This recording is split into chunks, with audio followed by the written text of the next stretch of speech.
بعض مورخین نے نقل کیا ہے کہ جب عبید اللہ ابن زیاد ہانی ابن عروہ کے گھر سے چلا گیا تو جناب مسلم ابن عقیل علیہ السلام پردے کے پیچھے سے تلوار لیے ہوئے باہر نکلے تو شریک ابن اور نے پوچھا کہ عبید اللہ ابن زیاد کو قتل کرنے سے آپ کو کس چیز نے باز رکھا؟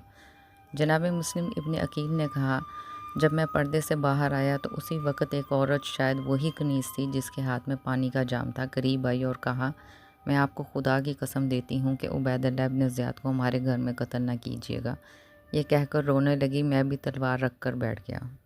ہانی ابن عروہ نے کہا، اس سے خدا سمجھے، اس نے مجھے بھی قتل کیا اور خود کو بھی، جو میں نہیں چاہتا تھا وہی سامنے آ گیا۔ شریک ابن اور کا انتقال۔ بعض مورخین نے لکھا ہے، اس واقعے کے 3 روز بعد شریک ابن اور کا انتقال ہو گیا اور عبید اللہ ابن زیاد نے ان کے جنازے کی نماز پڑھائی، لیکن جب اسے یہ معلوم ہوا کہ شریک ابن اور جناب مسلم ابن عقیل علیہ السلام کو اس کے قتل کرنے کی ترغیب دلا رہے تھے تو کہا، خدا کی قسم اب میں کسی عراقی کی جنازے کی نماز نہیں پڑھاؤں گا۔ اگر وہاں میرے باپ زیاد ابن ابیہ کی قبر نہ ہوتی جہاں شریک ابن اور دفن ہوا ہے تو میں قبر کھدوا کر اس کا جنازہ نکال لیتا۔ عبید اللہ کا باپ زیاد ابن ابیہ صوبیہ میں تھا، جو کہ کوفہ سے نزدیک ایک جگہ ہے۔ مغیرہ ابو موسیٰ وہی دفن ہے۔ کہتے ہیں اسی جگہ نعمان کا قید خانہ تھا۔ نیز لکھا ہے کہ جب عبید اللہ ابن زیاد دارالمعارہ میں واپس پہنچا تو مالک بن یربوع تمیمی نے اسے ایک خط دیا جو کہ عبداللہ ابن یکتر کے ہاتھ سے لیا تھا۔